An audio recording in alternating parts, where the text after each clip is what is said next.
Você já parou para pensar no que realmente significa renascer depois da morte? Respira fundo e imagine que tudo o que você chama de estrutura, família, trabalho, memórias, de repente perde o peso que tinha. No entanto, a alma permanece. Antes de te contar o que você verá nesse novo vídeo, venho te pedir para assinar nosso canal e fazer parte do grupo de pessoas que ajuda o canal e participa também do debate mensal sobre a doutrina espírita. Então, clique em Seja Membro e vem com a gente. No vídeo de hoje, vamos mergulhar em uma obra fundamental do Espiritismo. Os Mensageiros, psicografado por Francisco Cândido Xavier sob a orientação do espírito André Luiz. Um livro que não trata apenas da vida após a morte, mas da urgência de reerguer a alma, de transformar dentro de si o que ficou preso a laços terrenos, mágoas, ilusões. Imagine despertar do sono do espírito e, de repente, perceber que tudo o que te prendia para trás não vale mais. Você sente um chamado. Nesse esmorecer de memórias, surge a oportunidade de recomeço, de servir, de curar, de evoluir. Se inscreva, respira fundo com o coração aberto e acompanhe até o fim. A luz que você busca pode estar nas páginas desse livro e nas reflexões que vamos compartilhar juntos. E vamos conversar uma vez mais, com muita satisfação, com Maíse Braga, que é divulgadora, oradora, palestrante, falando sempre do Evangelho com muito amor no coração. Muito obrigado pela presença, Maíse, seja bem-vinda. Eu que agradeço. Vamos conversar sobre esta obra, que é mais um clássico do Espiritismo, Os Mensageiros. É uma obra ditada pelo espírito André Luiz a Francisco Cândido Xavier. Maíse, é difícil, a gente parece até se repetir, mas a gente diria que esta é uma das obras indispensáveis para a leitura e estudo do espírita? Sem dúvida nenhuma. E o primeiro capítulo dos Mensageiros já é uma aula que vale pelo livro inteiro. E o livro inteiro é maravilhoso, mas o primeiro capítulo traz André Luiz percebendo que as ilusões da Terra já não existiam mais para ele. A esposa havia se casado novamente, os filhos seguiam seu caminho e finalmente a sua alma está livre para se descobrir nas tarefas do bem. O primeiro capítulo já é um primor. E ele chama de renovação esse primeiro capítulo. Exatamente, porque só então ele percebe que havia, durante todo aquele período no mundo espiritual, não só dado trabalho aos espíritos que o acolheram, mas principalmente vivido para dentro de si. E ele percebe que a vida já não tinha condições de ser assim, que ele precisava sair dele mesmo. Ele reconhece, Maíse, que foi ajudado espiritualmente? Sem dúvida nenhuma. Inclusive ele percebe, e afirma isso no primeiro capítulo, que até onde ele havia chegado, só chegou pela sustentação dos seus protetores, daqueles que ele então começava a conhecer, e ele busca o conselho daqueles que o haviam, como Tobias, recebido a ele pela primeira vez nas câmaras de retificação, onde ele iniciou o trabalho dele, muito simples, para seguir em frente. O que vocês me aconselham? O que eu faço agora? Porque o anseio de mudar finalmente aconteceu. A gente pode dizer que Os Mensageiros, nesse estilo de uma apresentação muito agradável, como é romanceada, é uma continuidade da obra Nosso Lar? Sem dúvida nenhuma. Cada um dos livros dessas obras magníficas que André Luiz psicografou, na verdade, mostram os passos que ele ia dando através da sua renovação. Aí nós temos uma semana de trabalho e quando você termina o livro, parece, quando você compara a sua vida com o que ele viveu em uma semana, que você tem que começar a correr muito na direção daquilo que ele finalmente havia encontrado. E imediatamente ele conhece Aniceto, havia 50 vagas para a tarefa desta semana de contato com as necessidades, tanto na Terra ainda como fora da matéria, e havia 3 vagas sobrando quando ele chega à frente de Aniceto. E Aniceto então rapidamente coloca a ele quais eram as condições, ele imediatamente as aceita, porque a sua ânsia de trabalho era enorme, e aí começa o seu contato. Mas interessante, por exemplo, observar que o primeiro com quem ele se relaciona, Vicente, tinha sido como ele médico na Terra. E ele já começa a contar a Vicente de novo, com aquela coisa de, meu Deus, como eu fui infeliz, como eu fui enganado. E, de repente, ele para ao perceber que ele ainda trazia em si aquela noção de, meu Deus, isso não podia ter acontecido comigo. E aí Vicente conta a própria história. E ele fica inicialmente feliz, meu Deus, eu tinha encontrado um outro médico, que tinha sido médico como eu na Terra, mas a história do Vicente era ainda mais grave que a dele. E aí ele começa esse aprendizado interior de saber que nós somos, no mundo espiritual, realmente aquilo que nós fizemos de nós mesmos na Terra. Mas uma coisa que eu acho assim muito rica na obra de André Luiz é que, em momento algum, ele se coloca em tom professoral. Muito pelo contrário. Ele faz questão de perceber e de dizer que, embora médico na Terra, pessoa tão considerada, conhecida, você percebe, ele não jamais disse o seu nome verdadeiro, mas você percebe que ele tinha sido uma pessoa insensada na sua posição, entretanto completamente pobre das realidades espirituais. E ele se surpreende ao chegar no mundo espiritual, não é? Exatamente. Agora, a característica de disciplina é muito marcante na personalidade de André Luiz, não é? Sem dúvida nenhuma. E isso é importante que ele coloque, porque percebemos que determinadas características, valores, que até nossos pais nos passam, vivem em nós e, se usados positivamente, reforçam muito a nossa recuperação além da vida, depois da morte física.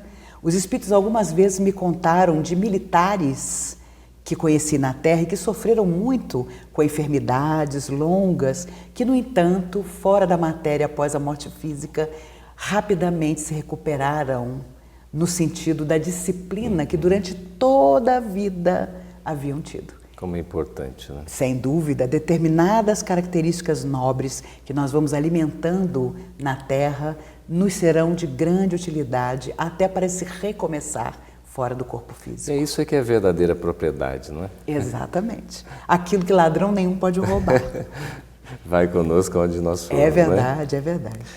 Maíse, exatamente do que trata Os Mensageiros? É uma semana de trabalho, sim, e um ele... aproveitamento impressionante. Impressionante. Ele conta várias histórias. Então vamos encontrar Otávio, também uma alma fracassada, Belarmino, mais adiante no livro, Fernando, encarnado ainda no instante do seu desenlace físico, e André fica impressionado ao perceber que ali estava a família chorosa, ele precisando sair do corpo, Fernando já se desligando do corpo físico, e havia uma janela no quarto e aparecem rostos de almas sofredoras, e André, impressionado, meu Deus, o homem está desencarnando. E o que mantinha, na verdade, um certo ambiente em que os espíritos amigos e mentores de Fernando podiam auxiliá-lo na hora final, era a figura da mãe de Fernando, que já desencarnada, com grandes valores espirituais, ali estava para ampará-lo. E André percebe que era preciso, durante a vida física, para ter um momento de desencarne positivo, perceber que atraíamos todos companhias espirituais. E que essas companhias espirituais nos aguardavam, fossem positivas ou não, muito mais perto de nós do que podíamos avaliar. E ele ainda se impressiona com isso, ao perceber que Fernando é recolhido após o desencarne para um posto de socorro pela mãe que ali estava para velá-lo, porque na verdade ele trazia dentro de si ainda correntes que o ligavam a entidades que, se pudessem, teriam ficado com ele. Ele recebe toda uma proteção. Exatamente, isso é apenas um dos casos. Cada vez que ele conhece uma pessoa no mundo espiritual durante essa semana, ele se apresenta, ele narra rapidamente a história dele, e ele percebe e narra isso, que no seu coração ainda tinha aquela coisa de ninguém sofreu mais do que eu, ninguém foi mais injustiçado pela vida do que eu. Aí a pessoa começa a contar a história dela. E aí ele percebia que o que realmente os unia era tudo que poderiam ter feito e não tinham feito. Nosso lar são 50 capítulos, aqui Os Mensageiros, 51 capítulos. É um livro que, na edição atual da Federação Espírita Brasileira, tem 326 páginas, 51 capítulos, quer dizer, André Luiz nos compartilha uma informação, um conteúdo, um conhecimento profundo, extenso, a gente diria, mas com uma objetividade admirável. E as frases que ele utiliza para narrar as histórias são impressionantes. Às vezes uma frase dá uma palestra que as pessoas não imaginam. E é interessante, ao falar, sempre citar frases de André, porque são frases extraordinárias. E nós percebemos, ao lidar com o público, que as pessoas guardam as frases de André Luiz, sem até ter lido ou se lembrando, naquele livro, André diz exatamente isso, porque ele consegue, num poder de síntese muito grande, iniciar o capítulo com a indagação, vamos dizer assim, do que vai acontecer e encerrá-lo sempre com a lembrança do ensinamento que aquele capítulo trouxe para ele. Ele tem essa preocupação como uma espécie de repórter, né?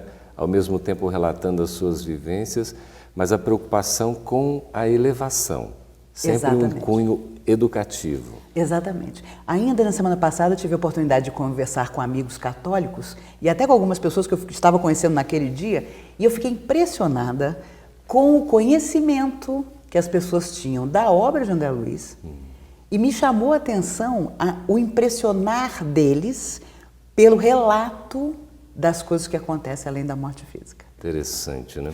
A gente verifica, assim, a sequência, o desenvolvimento que André Luiz faz em torno da codificação espírita.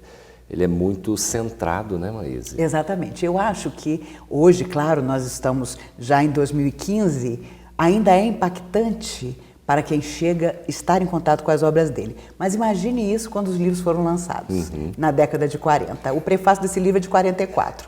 Então você imagine, para os espíritas da época, o que era perceber em detalhes, inclusive as coisas que não davam certo, fora da matéria.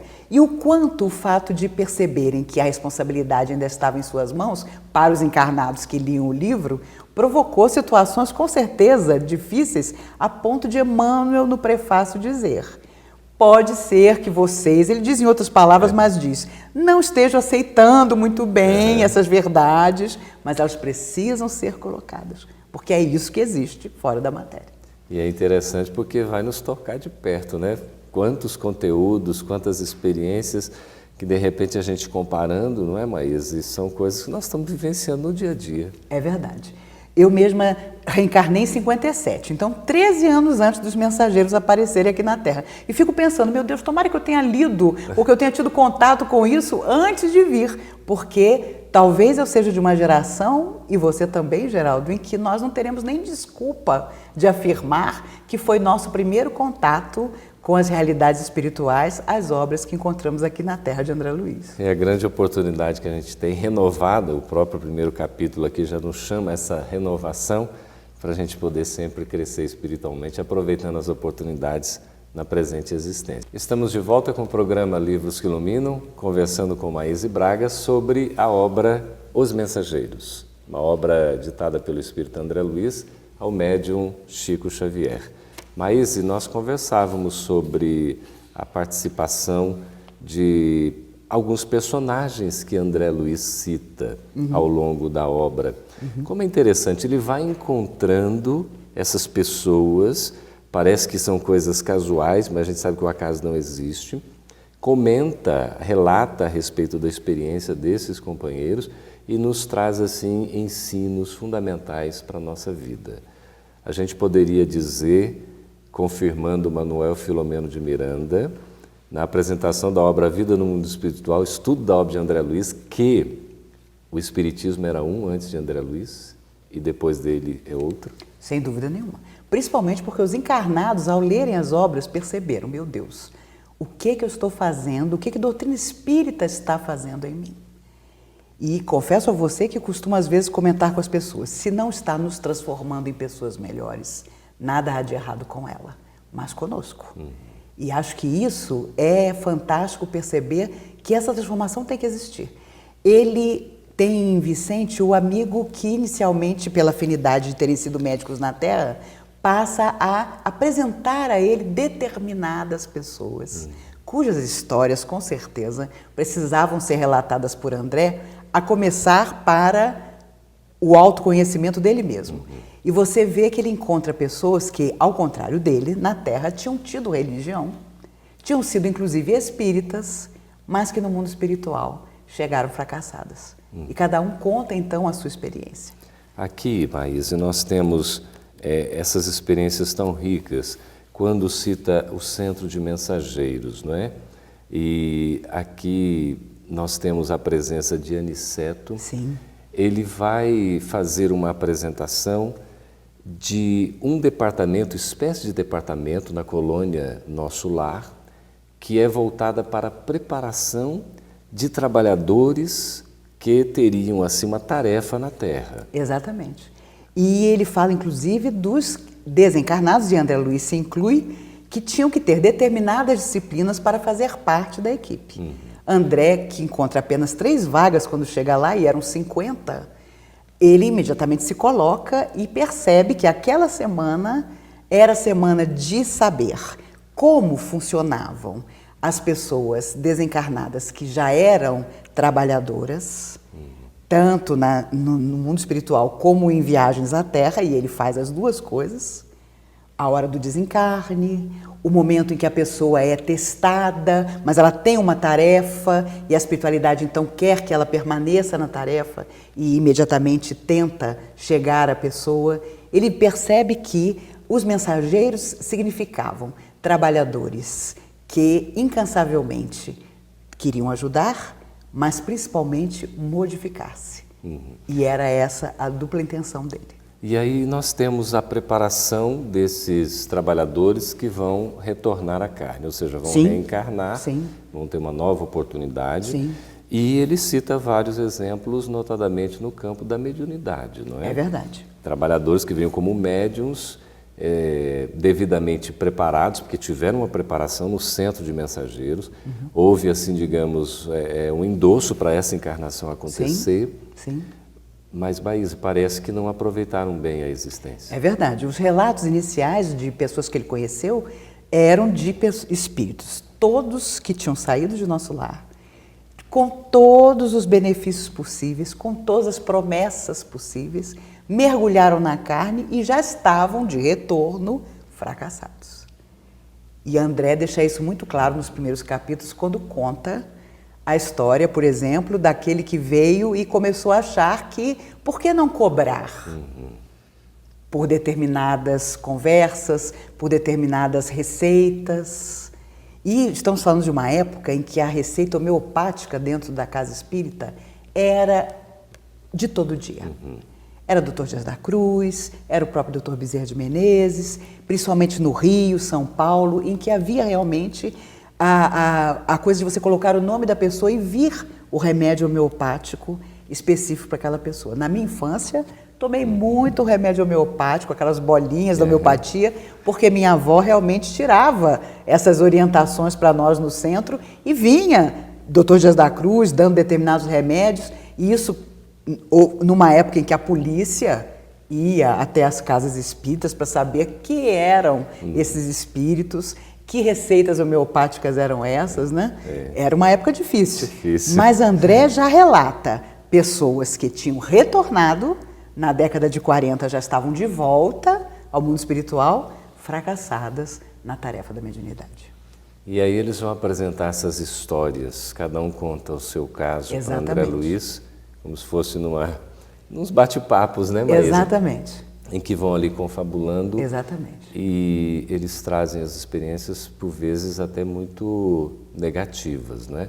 Deveriam ter usado os recursos, todo à disposição, não faltou investimento.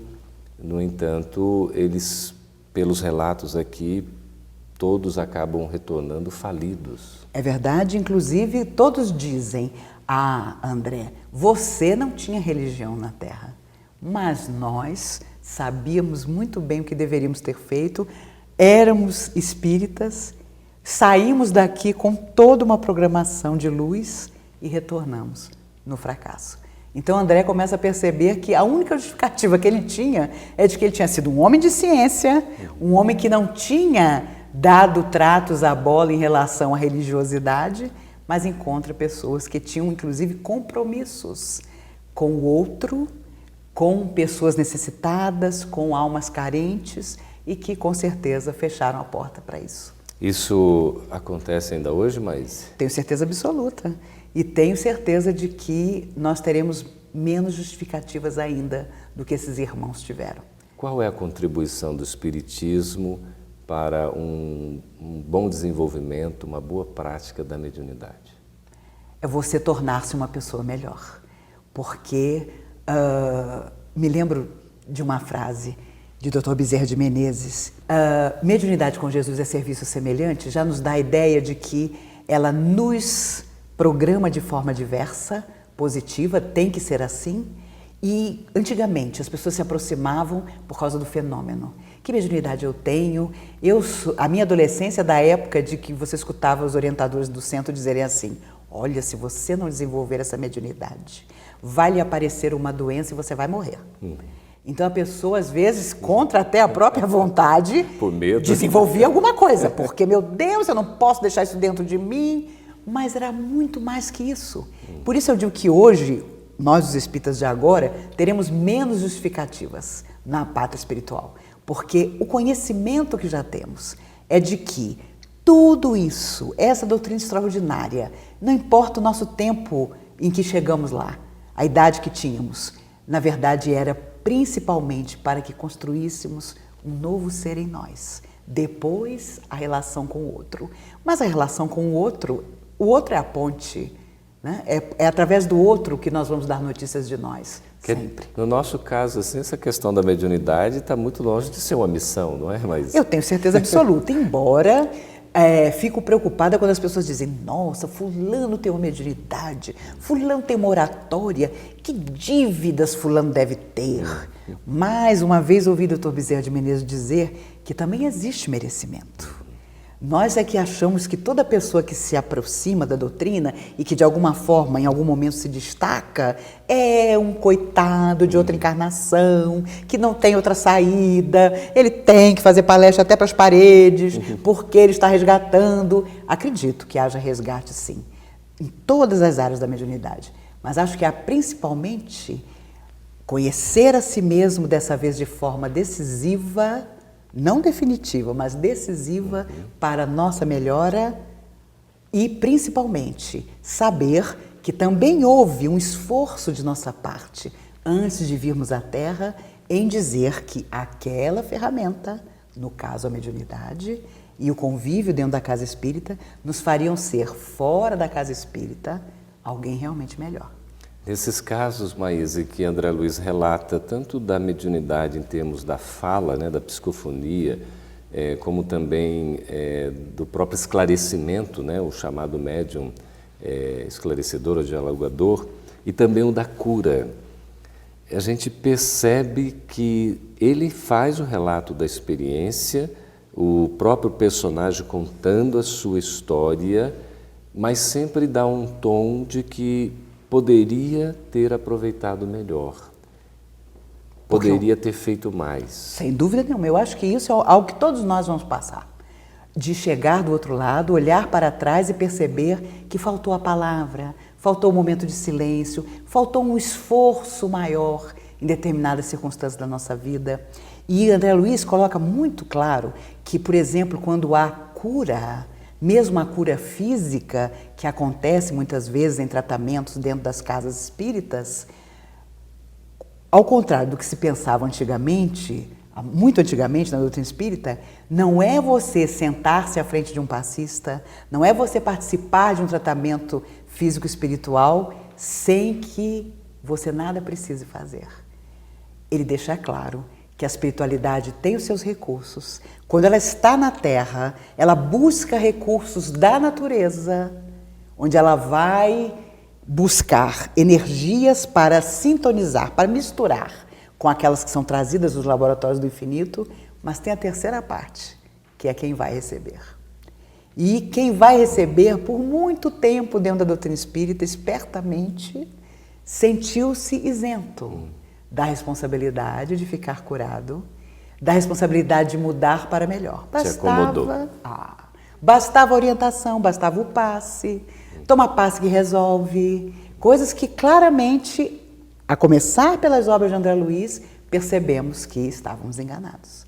Que a nossa parte, a nossa vivência, a nossa modificação tem que acontecer, porque senão nem as mais altas esferas podem fazer nada. O tempo passa voando, né, Maísa? É verdade. E as obras são tão ricas e é tão gostoso a gente conversar, né, de uma maneira para o nosso próprio esclarecimento, para estimular os nossos amigos que nos acompanham a leitura, ao estudo das obras, assim como também nós devemos ler e estudar.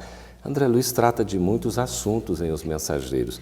Tem uma questão muito curiosa, que você estava nos recordando aqui no intervalo, aquela questão dos indivíduos que acabam morrendo o corpo, mas na verdade não necessariamente é um processo de desencarnação, porque eles ainda ficam apegados a preocupações, a sentimentos, a emoções vinculadas ainda às relações na Terra. São aqueles que dormem. Como é que é isso, Maísa? Inclusive, ele conta a história, antes de falar diretamente dos que dormem, de um noivo que veio buscar a noiva, mas ela já estava deitada sobre o próprio túmulo e se recusava a imaginar que tinha morrido, porque ela aguardava aquilo que, dentro da sua religião, ela esperava encontrar. Como ela tinha morrido de tuberculose, ela se achava praticamente uma santa. Então, ela estava deitada sobre o próprio túmulo e o noivo ao lado. Querida, desperta, estou aqui eu para receber-te. E ela, meu Deus, de jeito nenhum, não posso estar morta, porque ela sabia que o noivo tinha morrido, né? E ela ficou baratinada, o noivo chorava pedindo ajuda, então surge a equipe e André vê o amigo espiritual dizer: meu filho, você, por mais amor que tenha por ela, vai recebê-la sim, mas não dá para ela ver você de cara. Vamos fazer de outro jeito. Então aparece um espírito de jaleco, o próprio médico desencarnado, começa a falar com a moça. E a moça: ai, doutor, graças a Deus.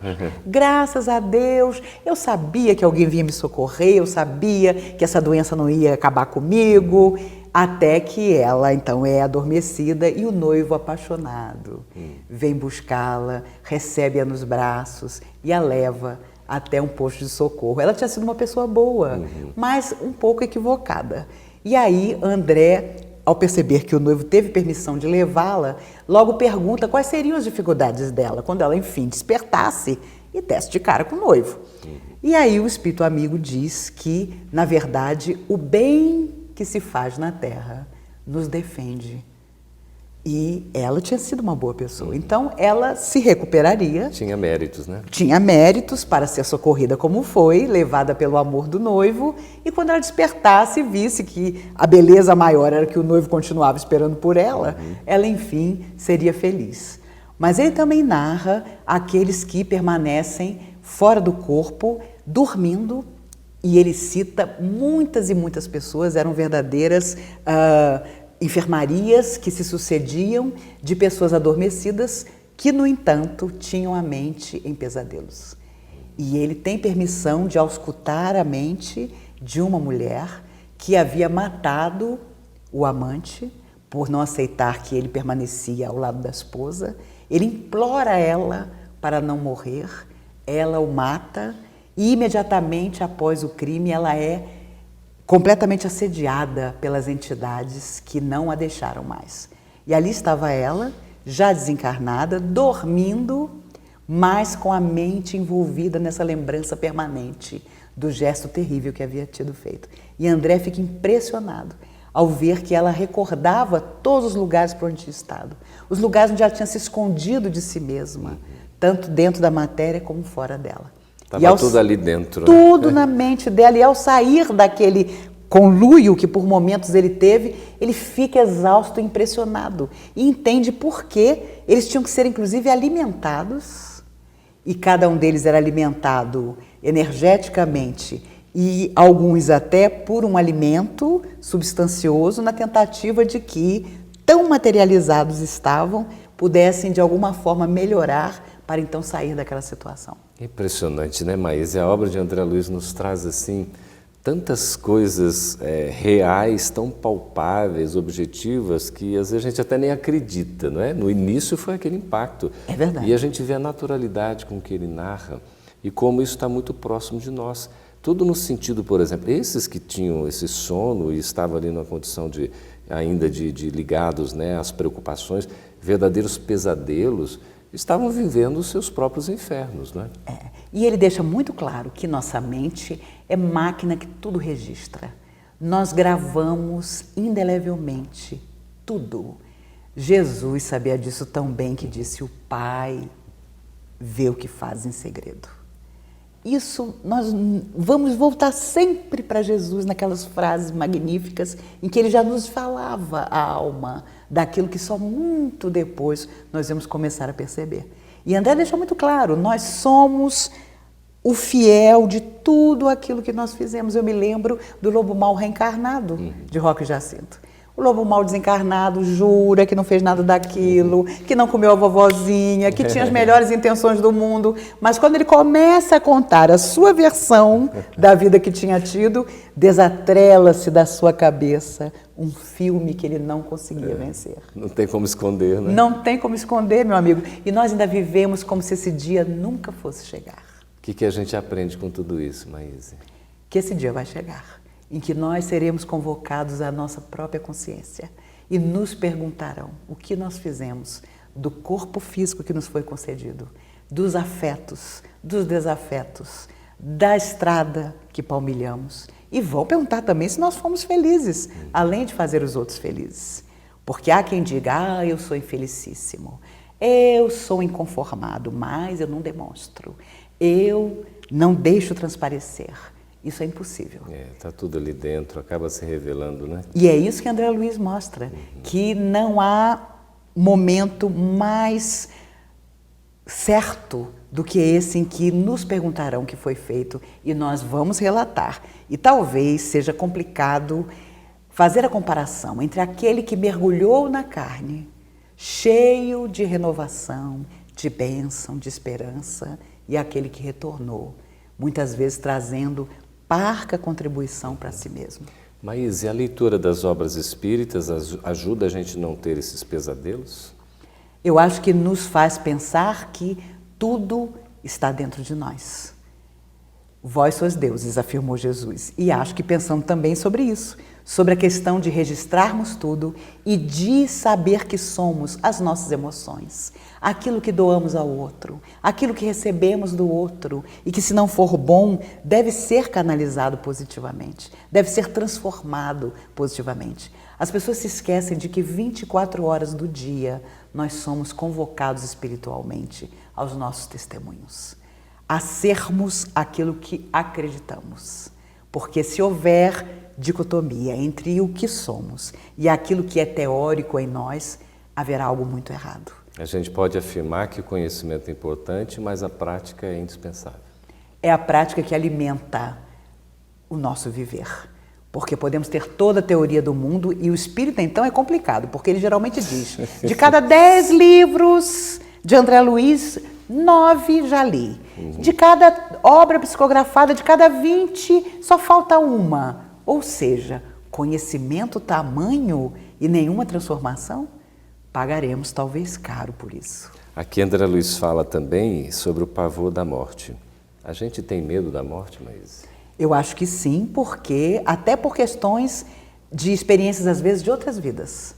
Os espíritos amigos dizem que, quando a medicina não tinha os recursos que hoje possui, muita gente, por exemplo, foi enterrada viva, porque não havia um diagnóstico da morte física real. E muitas pessoas com dificuldades, né, de saúde, na verdade, passavam por estados comatosos, e eram enterradas vivas, e isso causou em muita gente um trauma. Quem tiver curiosidade sobre o assunto pode ver lá no Céu e Inferno, na segunda parte, tem um relato desse, né? De exatamente, por sinal impressionante, né? E vívido realmente. E acho que, no fundo, nossa consciência sabe que não pode haver o nada, porque confesso a você, Geraldo, se eu acreditasse que era o nada, o que eu ia fazer de bobagem, o que eu ia aproveitar no mau sentido, talvez fosse muita coisa. Mas ao saber, e sabemos todos, porque a nossa consciência tem ali gravado que fora da matéria permaneceremos vivendo, e vivendo no clima emocional, psíquico, que nós mesmos criamos para nós durante a vida na Terra, aí as coisas mudam de figura.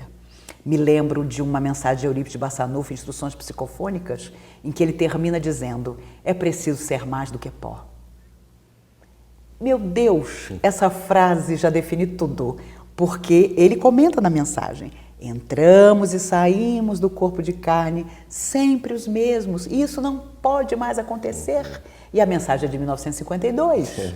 Então, sabe, ali ele já deixa muito claro, temos que dessa vez nos transformar. Já chegou o momento, não é? É. Aqui nós temos sobre a máquina divina, que é esse instrumento maravilhoso, né, através do qual a gente se manifesta aqui na existência física, o nosso corpo, e fala da desencarnação de Fernando, que você chegou a citar brevemente. Qual é a lição, porque o nosso tempo já está voando, Maíse, que a gente retira dessa citação que André Luiz faz e o comentário tão interessante que ele se surpreende, ele se maravilha com o processo da desencarnação de Fernando? Na verdade, ele conclui o livro com essa história e tenho certeza para fazer em si mesmo a comparação do primeiro capítulo. Quando ele vê que Fernando desencarna socorrido, não por mérito próprio, mas porque sua mãe desencarnada já há tempos estava dentro da casa e organizava com seu mérito e com o amor que tinha por aquele filho, aquele socorro, aquela ajuda que a equipe em que André estava venha dar a Fernando. E ele fica impressionado porque as almas sofredoras que pensavam dominar Fernando após a sua saída do corpo não conseguem entrar porque a mãe já tinha permissão para retirá-lo do corpo físico. Enquanto a família se debruça chorosa sobre o cadáver, a mãe recolhe Fernando e André com certeza pensou nele mesmo, que também tinha sido sustentado pelos amigos espirituais que queriam tanto ajudá-lo e ensinar a ele para fechar o livro em que, na verdade, a misericórdia divina e o amor daqueles que nos aceitam como somos para que nos tornemos melhores, sempre nos sustenta em todas as horas da nossa vida. Que maravilha! O livro bem escrito é isso, ele tem um começo, tem um desenvolvimento, tem uma finalização e que vai demonstrar uma continuidade, porque é uma coleção maravilhosa, a vida no mundo espiritual, e aqui, notadamente, Os Mensageiros, a obra de André Luiz, ditada a Francisco Cândido Xavier, que a gente recomenda a leitura, o estudo, a reflexão para todos nós. Temos certeza que vamos aprender demais com essa leitura reflexiva e tentando colocar em prática, não é, todos os ensinos que André Luiz nos recomenda. Maíse, muito obrigado por sua presença entre nós. Eu que agradeço. Chegamos ao ponto mais forte dessa mensagem. Os Mensageiros nos alerta de maneira clara e urgente. A desencarnação não encerra a jornada, apenas a transforma. A alma continua viva, consciente, e colherá os frutos de suas escolhas. A mediunidade, se não acompanhada da reforma íntima, muitas vezes torna-se armadilha. O mundo espiritual espera de nós mais do que palavras bonitas. Espera ação, dedicação, amor ao próximo. Se você hoje se sente perdido, vazio, preso ao passado, lembre-se, sempre há chance de renascer. Não importa quantas quedas você já tenha tido, o mais importante é responder àquele chamado interior. Trabalhar pela luz, pela paz, pela melhoria, dentro e fora de si. Convido você a olhar para a sua vida com honestidade, com coragem. E se decidir transformar, comece agora. Compartilhe essa mensagem com alguém que precisa ouvir. Deixe nos comentários o que ficou no seu coração. Se inscreva e siga com a gente nessa jornada.